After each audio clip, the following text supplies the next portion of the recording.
Hello everyone and welcome to Europa Universalis 4. I'm Lord Farmand and this is a guide on basic tips and tricks for players in EU4. By and large it's going to be aimed at newer beginning players, but there might even be some tricks that more advanced players may find interesting. So, one thing that most new players struggle with in EU4 is their economy, because everybody wants to have as many monarch points as possible. So one mistake a lot of people will do is rushing out and hiring high-level advisors. And yes, that they do cost money, and many countries can't get them early game. That's nothing to be worried about. But for example, if you have a lot of money problems, like France here, who I'm using as a generic example, has enough money to hire 3 advisors. But if you played someone like Provence, they wouldn't be able to afford the advisors. However, there are some ways to get more money, stuff that most people don't realize. First off, there is mothballing, and basically you can turn your forts and armies down to basically nothing. So you can specifically lower your army maintenance, which is not technically mothballing, but it still matters. As you can see that as this goes up and down, more money comes in. However, the downside is if I put it all the way to low, my morale is absolutely tanked. So I couldn't fight any battles with this. They might be able to survive a rebel stack popping up in their own land or a native rebellion in a colony, but basically don't expect them to fight anything. So if I go a day forward here and then I restore it, here's another thing to watch out for though. Actually, wait, I have to go to the end of the month. My apologies. Get to the next month. There we go. Now, if I raise the army maintenance again, you'll notice the morale of the army is still terrible. This is something to watch out for. Most good players will mothball their armies at peace, or nowadays they will actually drill the armies for professionalism. But the thing to watch out for is if then you raise your army maintenance, luckily it raises automatically, or your army's morale will be absolutely terrible. Another trick, and this is where the term mothballing really comes from, you can mothball your forts. Now this doesn't seem like much because you're still going to get charged for the forts. In this case, France has 4, so that's 1 gold each. Keeping forts around that aren't needed is one of the ways you can bankrupt yourself very fast as a new player. Specifically regions that have forts. Italy has a fair amount of forts. Some of the Ottoman provinces have forts they don't really need. Hungary has quite a few forts. And getting rid of them will save you 1 gold, but if you don't want to do that, you can mothball them, which will reduce the cost down to 2 gold. Tip number 2. One thing most players who are starting out EU4 don't realize is there's multiple CBs to start wars. So you usually have several options starting the wars, and that is really how good players expand rapidly. The basic one, where you fabricate a claim, you use a claim for conquest, is actually arguably one of the worst CBs in the game. It's okay, and you're going to use it most of the time, but there's much better ones. For example, this one is one of the best ones, Reconquest. If you launch a Reconquest war, it only gives you 25 the aggressive expansion, gives you 100% of the prestige, and 75% of the cost, war score cost, for returning your provinces. Which if you did a conquest war for this land, it would be a much higher aggressive expansion. While we're on this point, this is how you can do other things. So this is a tip a lot of people miss. So this is, I guess, tip number 3, is attacking a nation to attack its allies. And I use this, and a lot of other good players use this, to weaken large nations. So, for example, the Ottomans over here, right? Actually, here's a better example. Austria, right? So if we were to attack Austria, we trigger all of these allies, which is a large group. Now, if you go and look at each country, for example, Albania only has 1 ally, which is Austria. So if you wanted to attack Austria, you could theoretically declare war on Albania. Venice is guaranteeing them. And that would put you into a war with Austria as well. Now, taking land from Austria would be extra expensive, because they're not co-belligerent. Your war twice as expensive means the AEs can be higher. Everything, it's painful. So you really don't want to try and take land that way unless it's your only option. But there's a way around that. You can set them as a co-belligerent, but then all their allies get called in. A lot of people don't use this co-belligerent. It's pretty useful. The only downside, if you want to, it's basically declaring 2 wars at once, even though they all count in the war as one war. But for example, is France, if I were to attack England now, which is a pretty good strategy for France anyway, even though the fight is almost even. If we were to attack them, we'd get Portugal called into the war. Now, a good strategy for a France player might be to steal 1 or 2 of Portugal's provinces here, get themselves closer to the New World and colonizing faster. And that's going to save them 3 to 4 sea regions if they steal a Portuguese province. It's actually possible to, if I remember, steal Ceuta down here, and then as France you can start invading North Africa early. Pretty basic tip, but a lot of people miss that. While we're on the subject of CBs and ways to attack people, I want to show you guys one of the ones that a lot of really good players use to attack people, and that is if you complete the religious idea tree, the final one, Deus Volts here, you get a permanent CB against neighboring heathens and heretics. Prior to 1600 and beginning of absolutism, and more importantly, the level 23 Diplotech, where you get imperialism and nationalism, it's the easiest and cheapest way of gaining land. So if we look over here, this is a Populism I've been messing around on. I'm playing as the Pope with religious ideas completed, so I have the option to attack Tunis here. And if I attack them, I can attack them with Conquest, 100% aggressive expansion, prestige, and cost. Then if I go to Holy War, 75% aggressive expansion, extra prestige, and 100% cost. Now that doesn't seem much, but 25% aggressive expansion really makes a difference. As the game drags on further and further,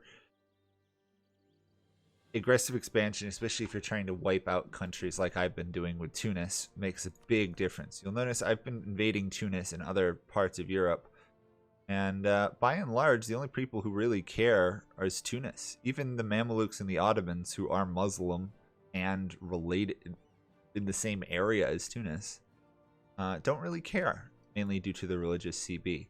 Now, the other thing that's important to remember is the religious CB is a different war goal. This one, you have to take the province. For a holy war, you have to show superiority. You have to win 10% of battles. That is actually a lot better of a CB in some ways. Yes, it's easy to occupy and hold a province, but getting a 10% war score, if you're playing really well, is not that hard to do. I just completed a Brandenburg to Prussia into Germany game, and I was able to get 10% war score in many of my wars, even though I wasn't really using religious CB, just because of how strong Prussia is. So stuff like that can really help. France can particularly use it to great effect. Any nation that's got a strong army rather than a large army works. The thing to be aware of your allies, if they are in the war, their battles count towards it too. And the amount of times the AI have really screwed me over by, especially vassals like Florence here, running out and losing their 4 army, rebuilding it, running out and losing it, cause some trouble. But if you're targeting 1-on-1 or 1-on-2 wars, you've got a strong army, it's the easiest and quickest way of picking stuff up. So be aware, religious CB prior to imperialism and nationalism, probably the best CB after Reconquest, but you're not going to get a lot of Reconquests. So don't worry about that much. On other topics containing this, because the Pope has several stuff that is very useful, because they're by and large religious. So if you're the Catholics, you have the Holy See stuff, and you've got all these bonuses up here. The Pope doesn't have them, only has 1. But if you're Catholic and you get them, make sure to use these bonuses. A lot of people I've seen just let the papal influence accumulate to 100 and then don't do anything. Some of the bonuses are like 15 to 20% tax, legitimacy, prestige. As a Catholic nation's really good. The really important stuff is if you're playing a nation that has conversion strength, like, I don't know, Spain, Portugal, the Pope, anybody in the HRE with religious ideas where you're converting lands, and you're in the age of Reformation, if you take this prestigious conversions, not only will you get papal influence from converting provinces, which will give you a huge bonus, but you'll also get prestige, means you can blow through that really fast. Also, Age of Reformation, this kind of combines with religious ideas. There is a splendor idea, well, splendor bonus, I guess, and it's called Religious Wars. War score cost versus other religions minus 25%. Really powerful if you stack it with religious ideas. Some nations, I don't think the Pope gets it. Some nations can even get bonuses towards taking land cheaper. It's owned by other people of the religious groups. I know the Catholic faith can go through, when they do their Council of Trent, the Emperor update, there is a war score cost versus, I think it's heretics they can reform to, which if you manage to pull that off, you stack that with Age of Reformation ideas, religious ideas. As a Catholic nation, the 1500s, they're your playground. You can conquer tons of land really fast. Okay, so other tips. So one of the things that a lot of people overlook is edicts. Now, some people will argue that edicts make your provinces more expensive, and they're not wrong. They do. But they are also very powerful things. A lot of people neglect this point. I was guilty of this for quite some time. Basically, for 3 times the maintenance cost of the state anyway, you can apply a statewide bonus. Specifically, the local missionary strength. Most people neglect this early game when fighting other religions, and they struggle with converting lands. Cough, Portugal players with Ceuta. You apply the edict, you get an inquisitor, you can actually convert that province. But it does come in handy with other nations. So, for example, we're over here in the Ottomans, and obviously we can't actually convert any of these provinces. But if we look at Sivas, which, let's see if I remember where that province is. Right here. And right now it's telling us we cannot convert this province because we don't have enough missionary strength. However, if we apply an edict to the state, we can now start converting it. Obviously, it's going to take forever, but it does allow you to convert provinces if, for example, we managed to get, and we did, an Inquisitor advisor.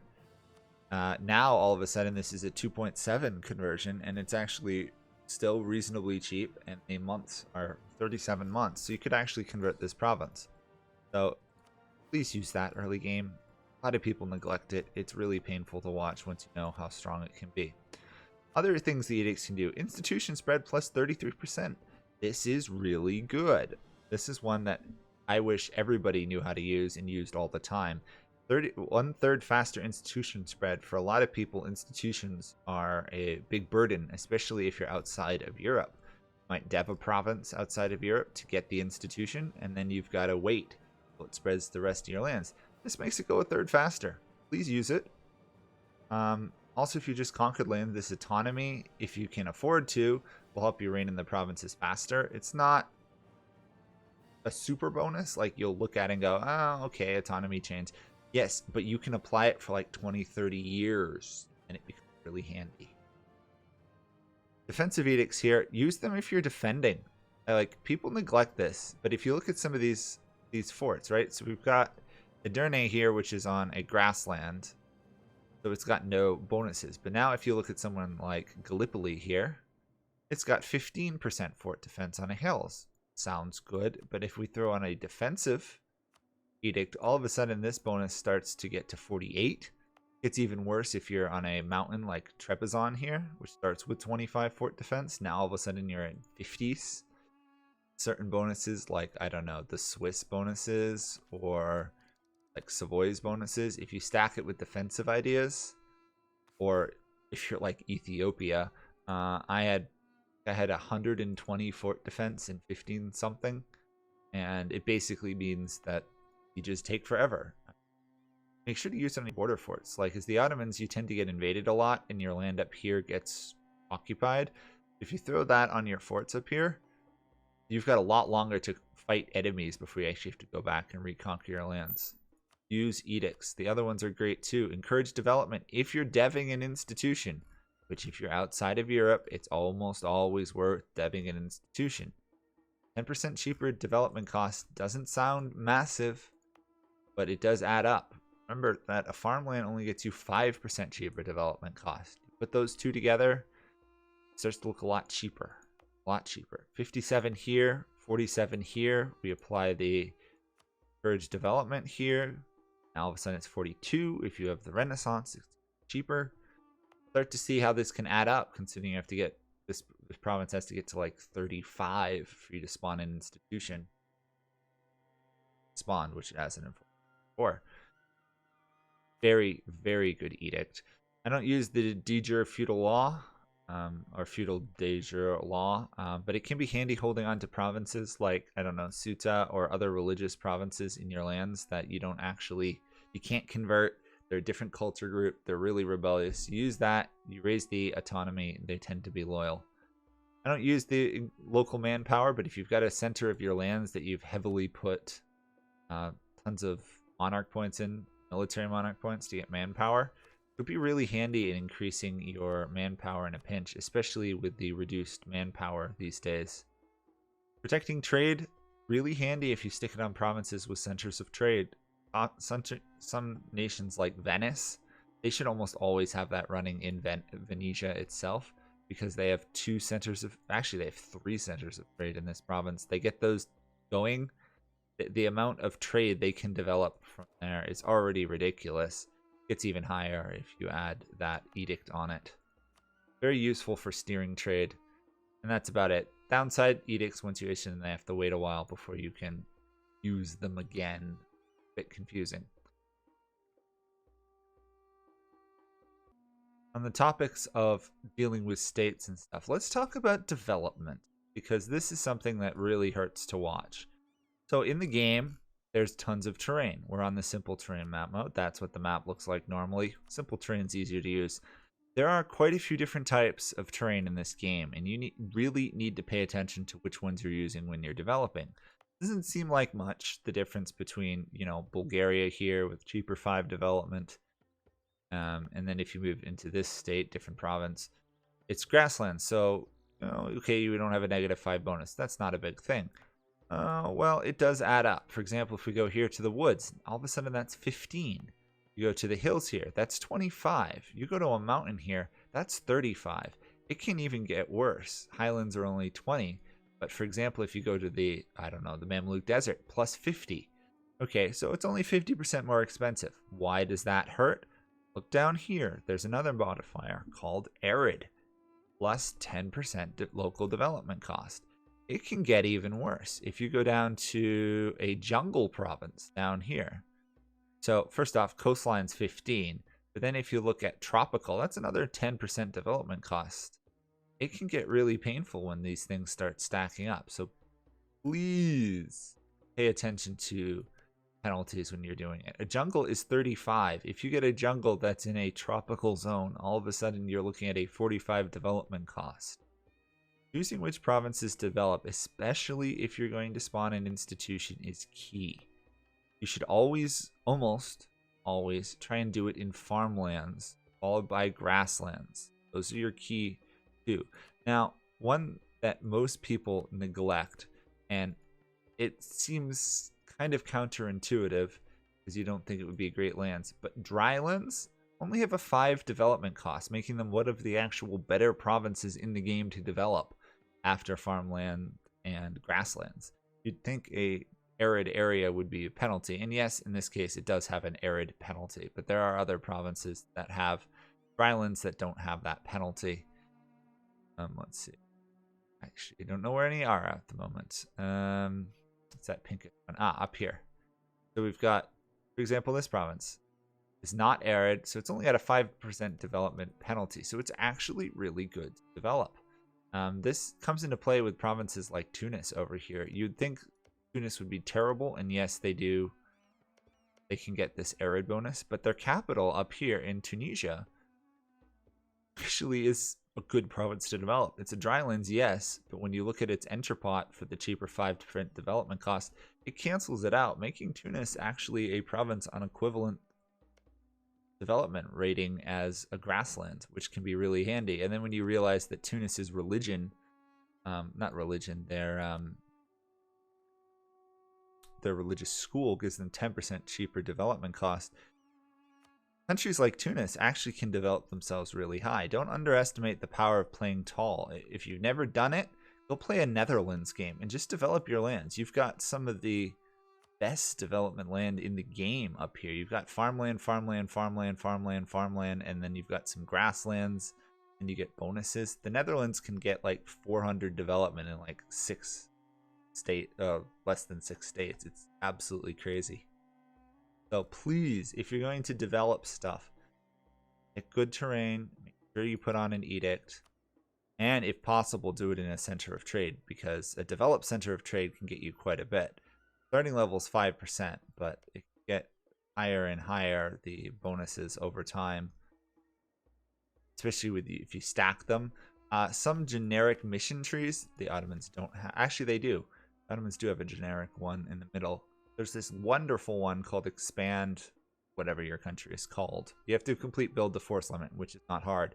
But this Expand one not only gives you 3 development in your capital, it gives the area of your capital 10% cheaper development cost. You stack that with an edict on a trade one, the farmland, you're looking at 30% development cost around that, if not even lower. It's one reason that Japan is actually really good to develop late game, because they get a lot of bonus towards that, and they have good terrain. So don't underestimate the power of development and playing tall.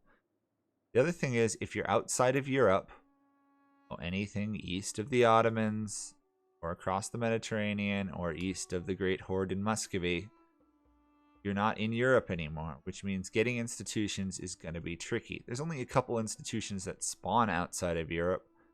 World Trade is one, Colonialism can, but the odds are it's going to spawn in Western Europe. You should probably try and dev to the institution.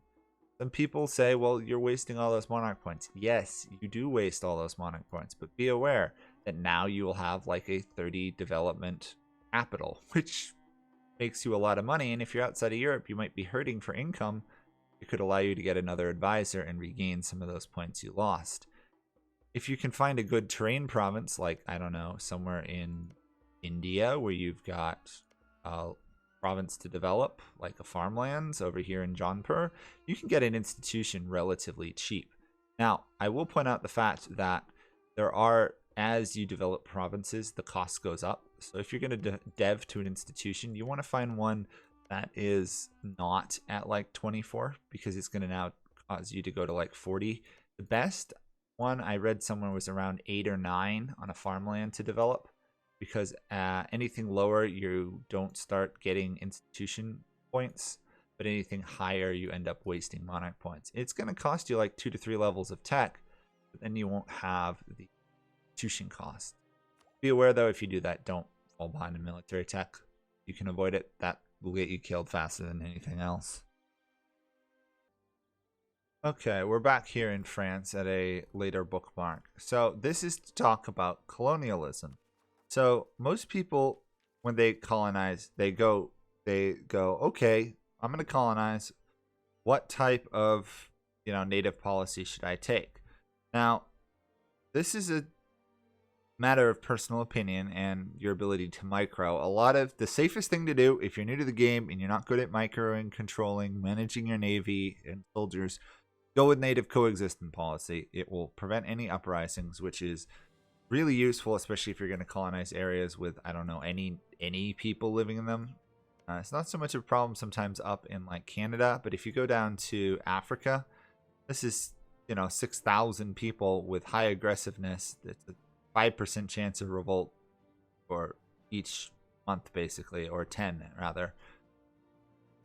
So that's useful. If you're trying to grow quickly, like you really want to colonize, you don't have any colonial policies really, you don't have great tech, native repression is really good. Especially if you're in somewhere like Asia and you're trying to play as like Japan or something and you're trying to colonize these islands, since they're well, actually these ones are tropical. Some of these are tropical down here. You receive a -10 settler penalty, which early on makes your settler growth pathetically bad. There are some ways around that, not least of which is talking to your burger state and doing Grant New World charters to balance that out. But if you take the native repression, you'll grow significantly faster. It's really good for countries like Spain and Portugal early game, especially if they stack it with Portugal's Splendor bonus. They can really colonize some things super fast. The downside is you have to have troops there to stop the uprisings. However, you can, I don't think I can show you easily. On your army, there is a attack natives, which for a military point cost, you can wipe out the natives in the province.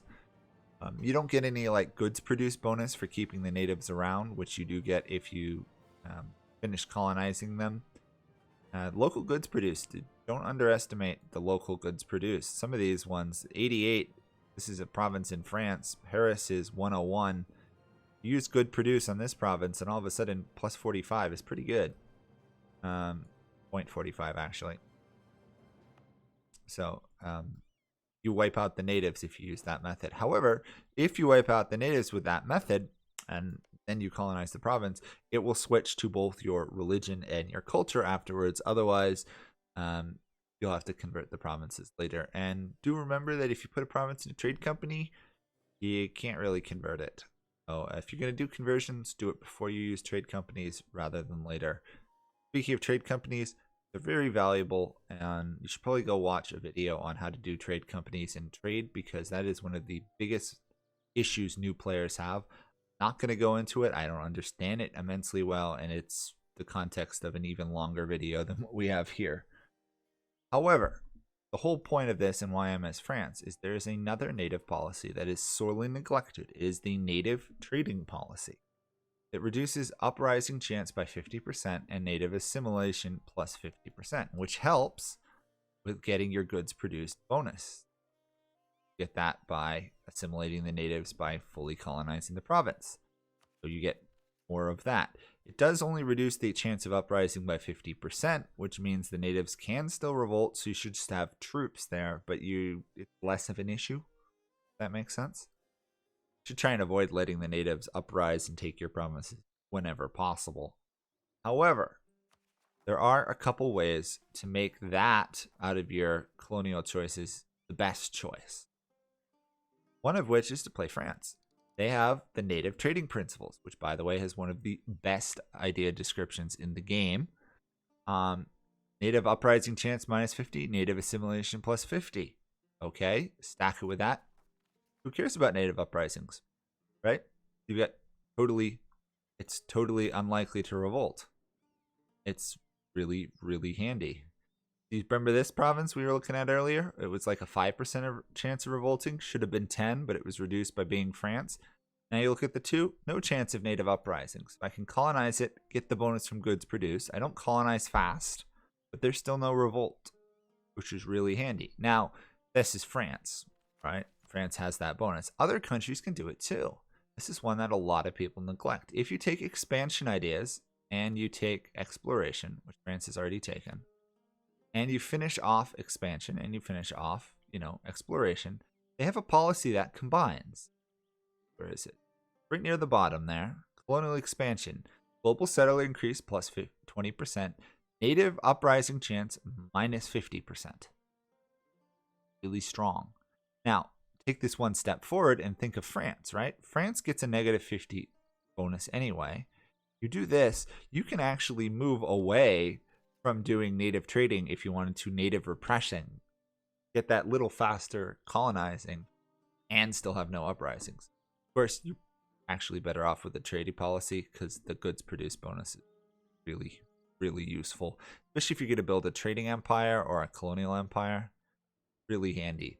Another quick tip that a lot of people forget. Do this really quickly here. Well, first off, you can export minorities, which really handy. Gets extra development in the provinces. Let's just go 100 some odd days here. Basically, colonizing is expensive. It's the only way in the game, basically, to turn money into development. Everywhere else, you have to pay for events, or you can build buildings. Colonizing is the exception. It allows you to pay a certain amount of money every month, and by the end of it, you get a certain amount of development. So in this case, we're going to pay for like 8 years or more. And when it's done, we'll now have a province with 4 development. Of course, at some point, it'll become a colonial nation, but that's a little bit irrelevant to this topic. Once we get to there, I'll explain what I'm doing. Okay, here we are. So we've now colonized this province, right? So we get the spread, we get the new settlers. What you can do is you can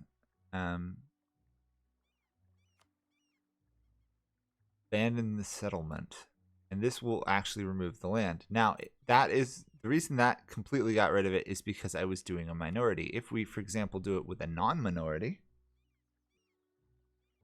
Okay, so we have a non-minority. Remember that when we were looking at it before, there was just outright abandon? Well, now there's another one called recall. And this allows us to recall the settler and send him off to do another colony. So despite only having 1 colonist, once this finishes, we'll have 2 colonies. Now, obviously, the cost goes up per colony. It's just basically how it goes. It's expensive. You can lower the maintenance, but at some point, it basically means that your colonies will never grow. But you can get it down to... it allows you to set up multiple colonies, basically, for nations that don't have a lot of colonies, like France. Especially if you go like the historical France ideas, where you go, exploration only, you don't do expansion. It allows you to colonize much faster. Now, be aware this new one does not have the bonus percent per month colonists that you get from having a colonist working there, attracting settlers. So you're only going to grow at your yearly rate. This is where something like native repression stacked together, you can set up multiple colonies and colonize much faster. Just a little obscure thing. It makes sense conceptually that you could set up a colony, leave it kind of run itself and grow on its own, and then set up another one. Be aware though, the costs get really huge, and you should probably not do more than maybe 1 or 2 if you're really rich that way. You're better off actually having the colonial ideas, but can be handy if you don't have a lot of colonists. Okay, we're here with one last, at least, tip, unless I think of any other ones. So here we are in one of my games. This was my Prussia into Germany in Brandenburg into Prussia into Germany. Ugh. That game I did a while ago, which a lot of people might remember. So I formed Germany here. However, if you look around the world, everybody hates me, barring the Ottomans, at least in Europe. So obviously, as time goes forward, there's going to be coalitions. Now, as you'll see, England is in the coalition. This is, if you learn nothing else from this video and you want to be really good at EU4 and you don't know this, this is what you need to know. Coalitions are terrifying, right? Everybody fears the might of coalitions. Even veteran players fear mass coalitions. So based off this, you would assume I'm dead, right? Everybody hates me. Now, if you didn't see the series, you might be surprised that I've been doing this and these amount of people have hated me for about 100 years in game.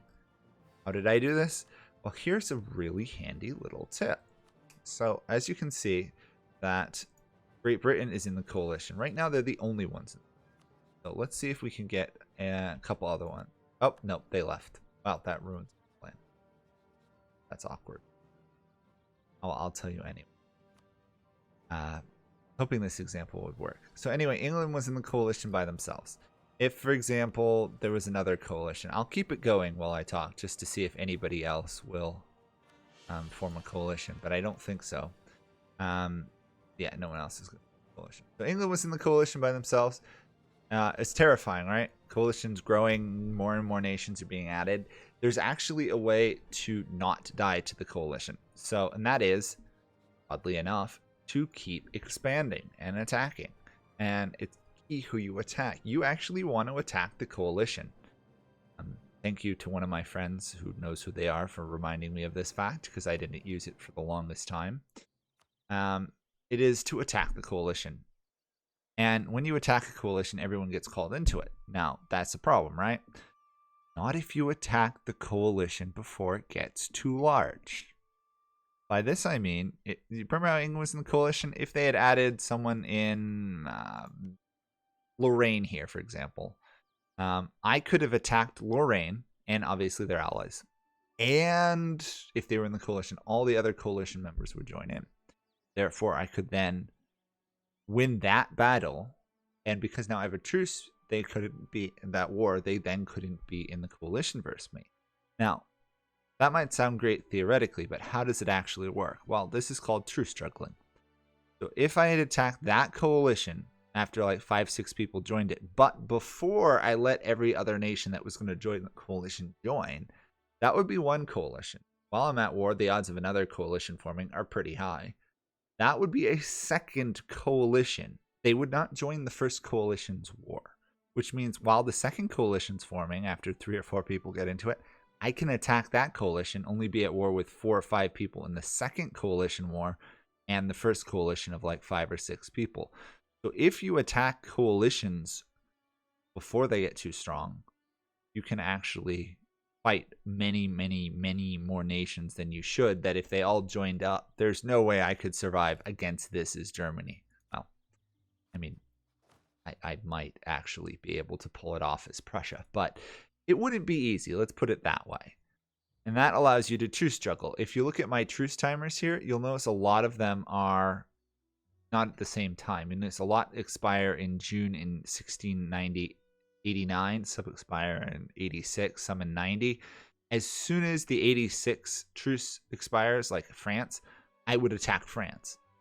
And then when the next coalition of Austria and Spain, who are the 2 strong ones in the June, expire, the odds are they will start forming a coalition. So I attack them before the May Treaty of 1690 expires.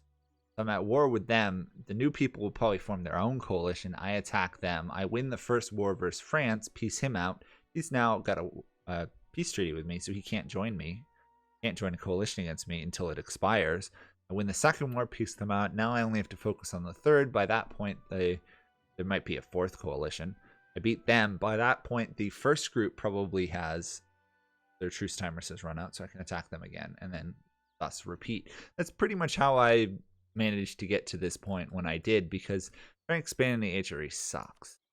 I should point out the fact that a lot of people don't know that when you're in the HRE, there is not only a cheaper, more expensive costs to fabricate claims. I'm actually not in the HRE anymore, I think. It's more expensive. It's 30 rather than normal 20 to fabricate a claim. But also when you take it, there is an additional aggressive expansion penalty. So normally, there's a religious group penalty, whereas if you attack Christians, all Christians get the penalty.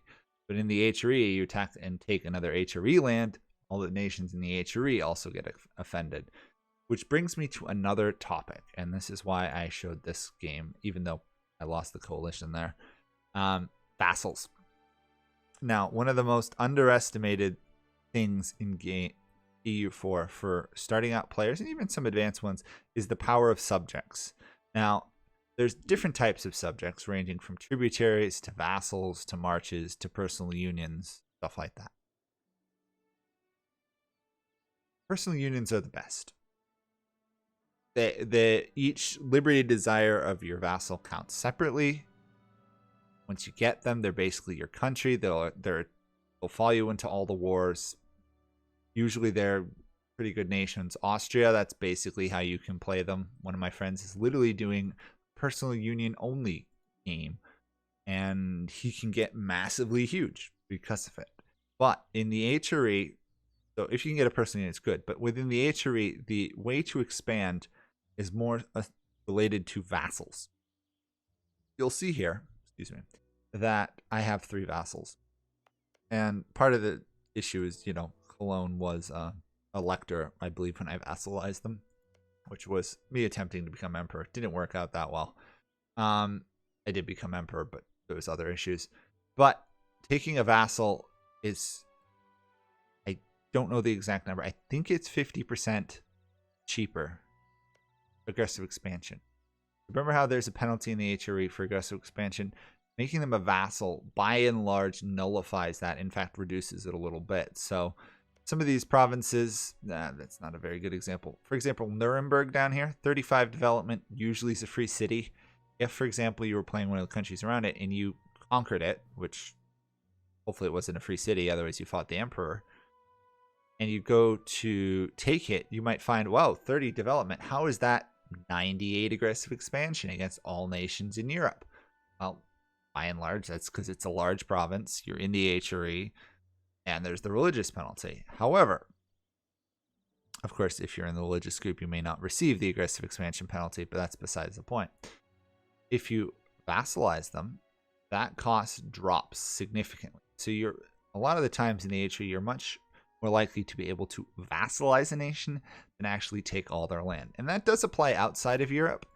One of the big routes to expansion is vassalize somebody with a lot of claims. Like, for example, if you're the Ottomans, I'm not going to bother to make a separate one on this, but if you're the Ottomans and you find a province like, I don't know, Ardabil or Ardabil over here, Ardabil is not an impressive nation. There's almost no way to go around it. They're not an immensely interesting nation, but they have the potential to have claims on the area, or if you're really lucky, you manage to find a province, nation that's larger, like Ajam, which early game owns this whole region. You snag them, or you take that province. This is key. You got to find one that has a nation with a primary there, which is why I used Ardabil as an example, because they don't lose their cores. Azerbaijani. You take them, you take the province yourself, or you force the enemy to release it. But it's easier if you take the province yourself. And then you go under country view, diplomacy, down here. Open the diplomacy view for your own country. This is a screen that most people neglect. Very important because it tells you your relations, your reputation and stuff. If you go down the bottom, create a subject from some of your provinces. You can create subjects. So if you want vassals, this is how you do it. But you may find one, I don't think I've got a good example, unfortunately. Well, I'll basically this one. So example, Ingolstadt here, right? Which normally early game is one of the Bavarian minors. So if I conquered them, wiped them out, and then I went in and released them, when they're released, they'll still have cores and claims a lot of the time on provinces around them. And I can also go in and complete missions for them. So you could theoretically finish off missions. So example, Baden here, if I got them to have 5 cities, then I could pass, they would pass that. And then if they did the Swabian League, then they might get claims on all these provinces. So that's another way to expand. If you go back all the way to the beginning of this video where I'm talking about CBs and conquests, and you've got France reconquests, if you find a nation that has a lot of cores, let's see, really wish I could find one offhand in this game, but there's not a lot. Nitria here, we'll just use them as an example. For example, I'm Austria, and I now own Nitra, or however you say it. And notice it's got all these greens. These are core provinces. I can do a reconquest war for my vassal and pick up that land at a very cheap cost. Really handy. You can also fight for your vassal's claims as well, but it's better to go for cores, because then once you take it, they're not rebellious, they join them, and then you can annex them, take all their lands. Using vassals to expand is key to large conquests. Most people try and take all the land themselves and core it, and yes, there are ways to make it cheaper and more efficient, like admin ideas, 25% cheaper core creation, or you're the Ottomans and you get an additional 20%, so now you're looking at 45 plus imperialism. A nation like the Ottomans might just do it all, take it all themselves. But for other nations that don't have all those crazy bonuses that make the Ottomans one of the best nations in the game, using vassals is the way to go. You find a vassal with a lot of cores, you release them, or you conquer them, you vassalize them, then you declare reconquest wars, gain all the land, and annex them. So why would you do this? Well, if you take a province yourself and core it, you pay admin points, right?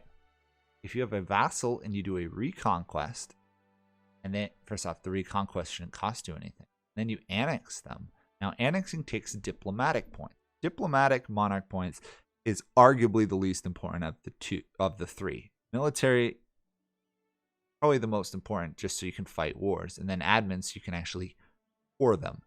But diplomacy, or diplomatic, not really used much for developing provinces, exploring and filling out idea groups, or taking multiple provinces. You do pay a cost in wars. But by annexing the vassal, you're now paying diplo points to take the provinces and make them part of your empire rather than paying an admin cost. What that means is if you take a large amount of land, say all of Austria, you have to pay a ton of admin points. If you take half of Austria yourself, give half to your vassal, and then you annex the vassal, you've now split the cost between 50% admin and 50% diplo points.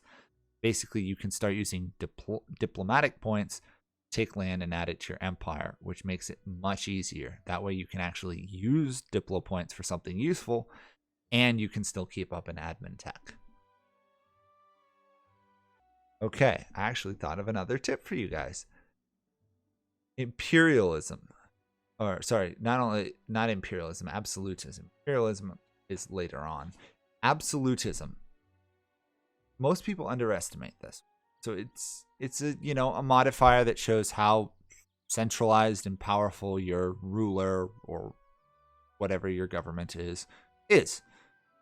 And maximum absolutism, 100 it caps at. You get 5 discipline, you get negative 50 core duration, you get 30 admin efficiency. Now, admin efficiency, again, is heavily misunderstood. It's really frustrating for a player to watch it. So if we look here, this is just making a territorial core. You'll notice the coring cost reduced by 12% due to adaptability, and then it goes up. The following multiplicative modifiers. Admin efficiency, negative 55% is territorial core. That is a huge, huge, huge discount. I can't really show you what it would look like if I didn't have it, but it's a 17 development province, or this one's a 26. This one was an 83. These should be in the hundreds. Friesland, 30 development, should be like 150, 170 to core it. That it's only 83. That is mainly due to absolutism. 30% is huge, which is why countries like Germany, Google's, anyone that gets admin efficiency is really strong. You'll see that as Germany, I get the Reichstag and I get the German Confederation for an additional 10 admin efficiency. That is huge. That is really huge. Admin efficiency is amazing. You get it by going up in tech over time. You get admin efficiency. You can get 30%, which is why in EU4 you can take more provinces late game than early game without the whole aggressive expansion on outrageous costs. But when you realize that some nations get even more than 30%, now you can have 60 if you have 100% absolutism, so you can take 60% more provinces than you could at the beginning of the game. You add in other bonuses like an additional 10, so now Germany can take 10% more than any other country. Start to see why certain countries are built for world conquest. Point of all of this is absolutism is amazing for conquest. It's probably why monarchies are considered the best form of government, even over republics, which generate more monarch points, because one of the penalties of being a republic is you have a lower absolutism cap. You'll see I passed lots of decrees. My estates are limited what I've given them. I have high crownland ownership, more absolutism just to get to 100. You can take a golden age to get 10 more, but once you hit 100 there's no point. But be aware when you give provinces to states, or sorry, not provinces to states, I've totally blanked on it. Privilege, there we go. If you add a privilege to an estate, most of the privilege penalties not only are crownland but absolutism. And that's not a problem until you get to the age of absolutism. So prior to 1600, by all means, give your estates tons of stuff as long as they don't hit 100 influence. Get all those bonuses. Once it hits 1600, start revoking stuff. Start building your absolutism. Get your crownland as high as you can. Try and get every modifier you can. Try and get high legitimacy. Try to get religious unity. Try and get great power. Try and take the reforms which exist in the government, like royal decree, political absolutism, get your absolutism as high as possible. If you're going for a mass conquest, that is the way to do it. And I'm pretty sure it's the only way to do it. I don't know of anyone who's done a world conquest without using absolutism to reduce the penalty. It's very, very strong. It's not well explained within the game. It's an advanced thing to do, but if you attack federations, like I said, you have high absolutism, you will see the fact that you can do mass conquests without dying coalitions or having outrageous costs. Okay, I thought of one, at least one other thing to give you guys. So terrain bonuses. This is something that I see happen over and over and over and over and over. Why people lose battles and wars. Terrains have penalties. You look at a normal grassland province, you'll see no penalty. You look at a forest province or wooded province. Dice roll for attacker -1. If you attack somebody on that tile or they attack you, they get a -1 on all their dice rolls. That is really strong, especially when you stack it with having ridiculous generals. All of a sudden, the enemy has a penalty. You're ahead. You roll the dice rolls, which I don't understand all the dice roll mechanics, but basically you win the phases of the battles better. Now, 1 is not bad, but when you start going into the mountains, like in Germany, like the Alps, -2 dice roll for attackers is huge. It is a massive penalty. Early game, it's very hard to win a one-on-one fight on the mountains. If you have equivalent troops, equivalent generals, and you attack someone on a mountain range, you will lose if the numbers are similar. It's basically the rule of the game. Unless you've got crazy luck or you've got other modifiers, you're going to lose the battle. That 2 roll penalty is huge. Now, here's another thing. You have rivers. So, for example, a river flows between this province and Vorarlberg, right? So if you're in Vorarlberg, which is another mountain province, and you attack an army standing in Innsbruck or Inntal here, which is a mountain province, not only will you get the -2 dice rolls for attacker, you will also get a -1 dice roll for attacking over a river. That is a -3 penalty. It's almost impossible to overcome that unless you massively outnumber the people. It is just not worth the fight. This is why nations like Austria with this fort up here, Venice with this fort here, Savoy, the Swiss are really strong, because not only do they receive this bonus, but if you are sieging the province down the fort and they attack you, you still receive the terrain penalty. I've seen this mistake happen an uncountable amount of times when people have asked me for advice of what they've done wrong. They're sieging a mountain fort, got a huge army there, the AI attacks them, and they lose the battle, and they go, what? I outnumbered them 2-1. How'd I lose? Probably due to mountains, negative terrain penalty. It's a killer. So please don't attack into terrain penalties, over rivers, into mountains, if you can avoid it. Sometimes you can't, and that's fine. But when you're moving into a province, you will see, we'll cross a river. If you see that, or you see that there will be a terrain penalty, by and large, don't take the battle. There are exceptions. Like, I can throw this army into an equivalent sized army and win, but I am Germany with the Prussian bonuses. I have insane discipline. I have insane morale. I'll not only win the battle, I'll probably stock wipe them with minimal casualties. But that is an exception to the rule. It's why Prussia is so strong. Don't attack into terrain penalties, and you'll do a lot better. It's not rocket science, but it's not explained. So please use that tip. Guess what? I've got another tip for you guys. Allies. So this is another one. I was talking with people about what I should put in this, and somebody said, people don't know how to use alliances. It's true. Alliances are your biggest tool in the game. Now, I'm sure most people understand the favor system, so I'm not going to go into that. Basically, you need 10 favors to call an ally into the war. Great. However, an alliance has multiple benefits. First off, you can use them in your wars. Okay, doesn't sound like much. You can really use them in your wars.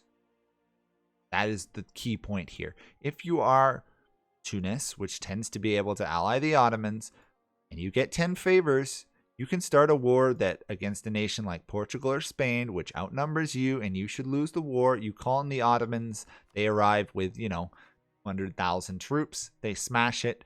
You still get to take all the land. That is the power of favors. Now, inside like a country, an area like the HRE, India, you're probably going to want to have lots of allies. You have lots of allies. You have enough favors. All of a sudden, you can start to fight large armies. What a lot of people will do is they will attack into groups that have a ton of allies and they don't have many of their own allies. There's now this lovely balance of power thing. If you look down here, if I attack Austria, they're going to have 3 times the amount of troops I do. I call on the Ottomans, a little bit closer. I could still win that war. I've done it, but I wouldn't attack Austria right there with their alliances.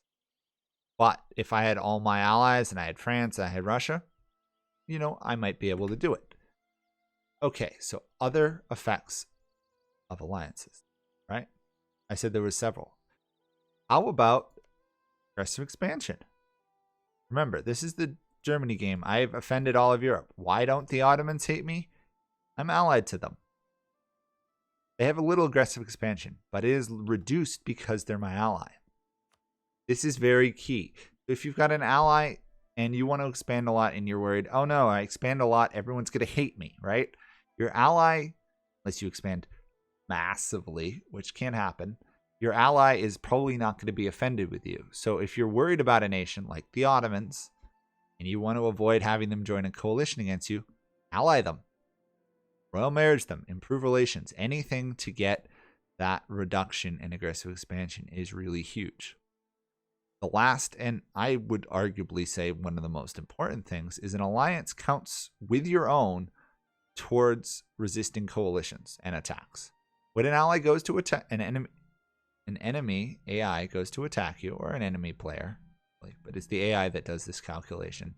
They will look at your strength. They will look at the strength they can bear, and they will go, okay, I think I can win this war. If you have an ally, and the key point is the ally will honor the alliance. Sometimes nations will not honor alliances. Let's see. Yes, right here. If I were to attack France, first off, I wouldn't because of that. Spain would dishonor the alliance. So their strength doesn't count in this war battle, or this war balance here. So I would outnumber them. The AI makes similar calculations with you, especially during coalitions. So if you've got a lot of strong allies like the Ottomans, Russia, France, or if you're outside of Europe, the Ming, etc., the AI is much less likely to attack you with a strong ally because it counts their strength and yours into the calculation. The key is to keep your allies friendly. Do that by improving relations. Once you get to a certain point in the game, and if you got spare diplomats, you should almost always put one on allies. Really good. Another thing that a lot of people neglect, and I will talk about this now because I've just remembered it, is outraged countries. You can do this micromanaging, but if you've got this little production interface, it's a lot easier. You can assign diplomats to outraged countries. Why would you do this? Because the better relation a country has with you, the faster the aggressive expansion goes down. That's how it works. It's strange. Plus, if you can get their opinion with you higher, that will help as well. Other things that can help you with that are your improved relations bonuses. It's why stuff like humanist, that gives you improved relations, or diplomatic, which gives you improved relations, is really good because it will increase the rate of your gain of relations with them, but it will also increase the decrease in aggressive expansion over time. It's hard to show it because you kind of have to look at it. You have to do one game without it and then one game with it. But the 30 or 40 improved relations makes a huge difference at how fast your aggressive expansion goes down, how much people like you. If you leave a diplomat on permanently outraged countries, not only will their relations actually go better, but you will improve relations with them, in this case 47.6 faster, get their relations up over 100 or whatever, or 0, and they're less likely to join the coalition. The aggressive expansion will go down faster. They'll like you more, stuff like that. It also helps you find allies. Basically, if you can, always have a diplomat on outrage countries if you're expanding. If not, all of them. If you've just massively expanded and there's probably a deadly coalition against you, save one so you can declare war on the coalition once it starts to form. But also put all the others on outrage countries. You can also use this to improve subjects, which you should. Allies. Threatening countries is really useful if you're small. If you're a tiny little Italian republic and you've got strong enemies around you, threatening nations might prevent them from allying your enemies or even attacking you themselves. Diplomacy is very misunderstood. It's what separates good Europa players from the great. Great Europa players will virtually abuse their allies. They will use them as the manpower, troops, the strength of them. They will use them to conquer things. They very rarely will conquer things on their own. It's why the Austrian HRE vassal swarm is a thing. As Austria, once you vassalize all the HRE nations, you can declare war. 99% of the time, you won't have to send your own troops because your vassals will rush out and conquer everything for you. You can do the same thing with allies. In fact, you should. It will save you a lot of time, a lot of manpower, money. It'll keep your nation strong for the next war. Use the allies, especially if you're not going to worry about them getting attacked. For example, the Ottomans you can use a lot because their manpower will recover. Right now in the current patch, they fall into debt. But a nation like France, you can have them run out. They'll lose 120,000 troops because they're the AI. They'll rebuild it. Meanwhile, you can fight another war, call in another ally. It's rinse and repeat. Very strong. Please, use your alliances. Use your allies. You should almost always have full diplomatic relations. I don't in this case because everyone hates me. Diplomatic relations are key. You have a 4 cap or 5 or higher, depending on your stuff, for a reason. The game expects you to max that out pretty much at all times. That's why if you go over it, there's a penalty. Penalty is there because otherwise you would want to ally virtually everyone in the world. Please use diplomacy. It makes a big difference. Use diplomacy, don't attack into terrain, have absolutism, use the right reconquest. Your game will go a lot better. Now, I think that's it for me for this video. So hopefully you've enjoyed it. This is one of my first kind of cut edited videos. So if you did like this, please let me know. Comment, subscribe, like, all of that good stuff. I do appreciate it. If you've got any other tips, put them below. If I come up with a bunch more, I'll make another video. But this is just some basic, generic tips that will help you play better. Thanks for watching. Bye for now.